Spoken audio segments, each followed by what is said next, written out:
saya akan membahas dulu mengenai perkawinan beda agama. Setelah itu nanti saya akan membahas perceraian yang beda agama. Kemudian nanti saya akan berbicara mengenai hak asuh anak kepada siapakah.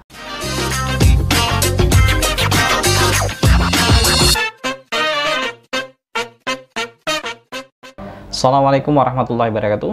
Halo, salam Sobat Ram. Berjumpa lagi bersama kami di Ruang Advokat Menjawab. Hari ini saya menyapa Sobat Ram untuk menjawab pertanyaan yang masuk di channel kami, yang mana pertanyaan kali ini menyangkut masalah perkawinan dan perceraian bagi orang yang perkawinannya beda agama. Jadi ada satu pertanyaan yang ditanyakan oleh inisial AR.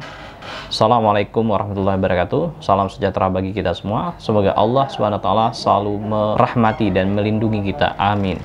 Pak, tolong dibahas mengenai perceraian beda agama. Si istri non-muslim sedangkan ayahnya muslim dan si anak baru berusia 2 tahun. Apakah anak bisa diasuh oleh ayahnya? Karena suami dan istri menikah secara agama Islam.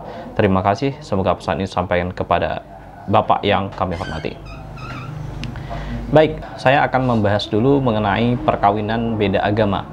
Setelah itu nanti saya akan membahas perceraian yang beda agama. Kemudian nanti saya akan berbicara mengenai hak asuh anak, siapakah yang lebih berhak atas anak yang lahir dari perkawinan yang beda agama. Untuk itu, simak video kami. Jangan lupa dukung channel kami dengan cara subscribe, like, dan share video kami. Serta nyalakan loncengnya ketika nanti kami mengupload video terbaru. Sobat Ram tidak ketinggalan informasi dari kami. Berbicara soal perkawinan beda agama, menurut hukum di Indonesia, bahwa sebenarnya perkawinan itu dalam konteks hukum Islam merupakan sunatullah yang berlaku secara umum bagi setiap makhluk ciptaan Allah Subhanahu wa Ta'ala.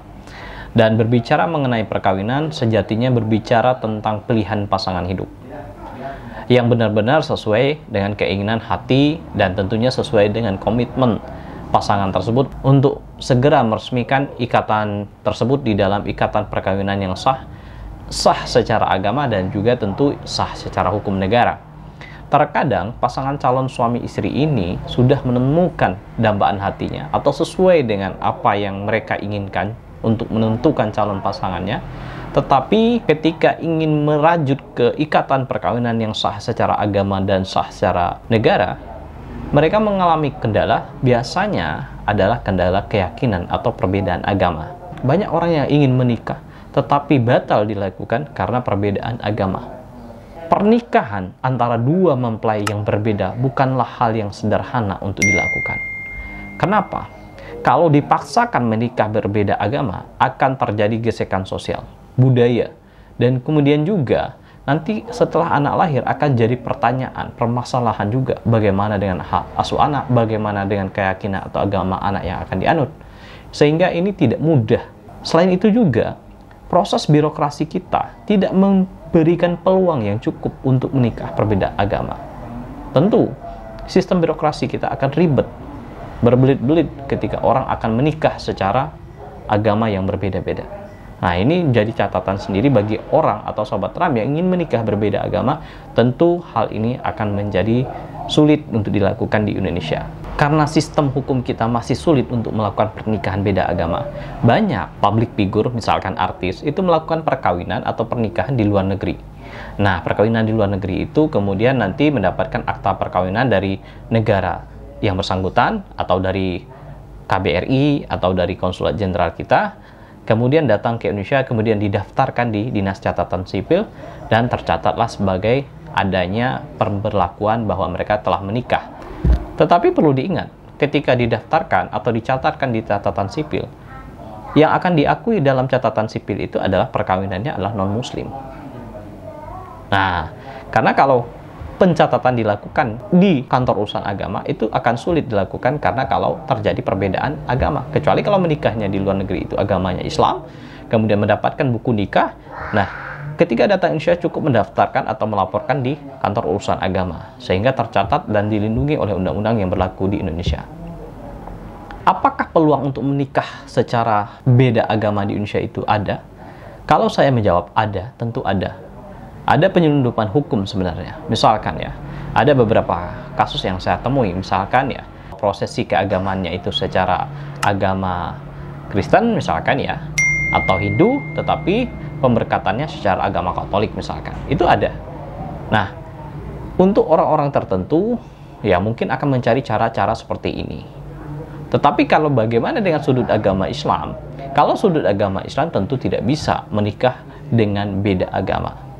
Karena hal ini jelas diatur di dalam kompilasi hukum Islam. Nah, ini saya akan bacakan kompilasi hukum Islamnya, bunyi pasalnya seperti apa.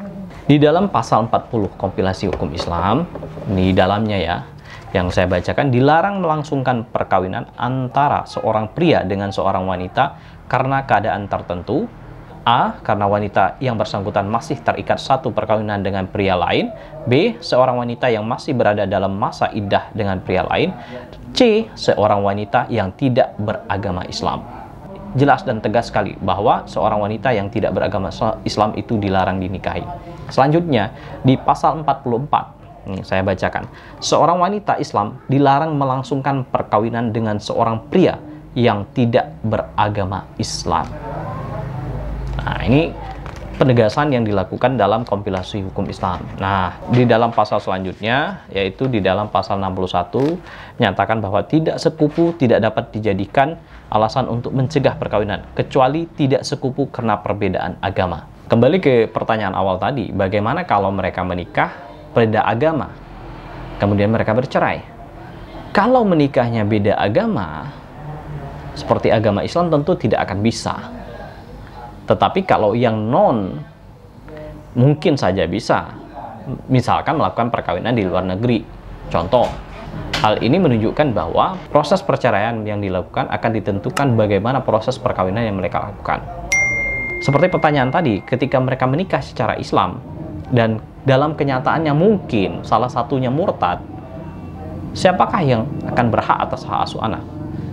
Sebenarnya kembali kepada kompilasi hukum Islam, karena menikah secara Islam ketika anaknya di bawah umur atau di bawah 12 tahun atau belum mumayyiz, ya secara hukum ikut pada ibunya. Terlebih lagi ayahnya juga sudah murtad. Bagaimana ayahnya bisa mengajarkan agama Islam kepada si anak misalkan. Nah, tapi kalau untuk orang yang menikah di luar negeri, beda agama, kemudian tercatat di catatan sipil, maka perceraiannya nanti akan dilakukan di pengadilan negeri. Dan mengenai hak asuh anak akan dilihat oleh hakim. Anak ini lebih dekat kepada siapa? Bisa kepada ayahnya, bisa juga kepada ibunya. Nah, ketika anak ini lebih baik diasuh oleh si ayah misalkan dengan pertimbangan tumbuh kembangnya, keamanannya, psikologinya, ya mungkin hakim akan mengabulkan hak asuh anak itu kepada ayahnya. Tetapi ketika ibu lebih layak untuk mengasuh, ya tentu hakim akan mengabulkan hak asuh anak jatuh kepada ibunya. Jadi perkawinan beda agama secara hukum positif Indonesia memang tidak diatur secara tegas dan tidak diakui juga. Sehingga kalau ada yang menikah secara agama yang berbeda, biasanya akan dicatatkan di catatan sipil. Untuk orang yang beragama Islam tentu tidak akan pernah bisa. Karena sebelum menikah, kalau dia non-muslim, dia harus mu'alaf dulu. Ada sertifikat mu'alafnya. Setelah itu baru dia bisa menikah secara agama Islam.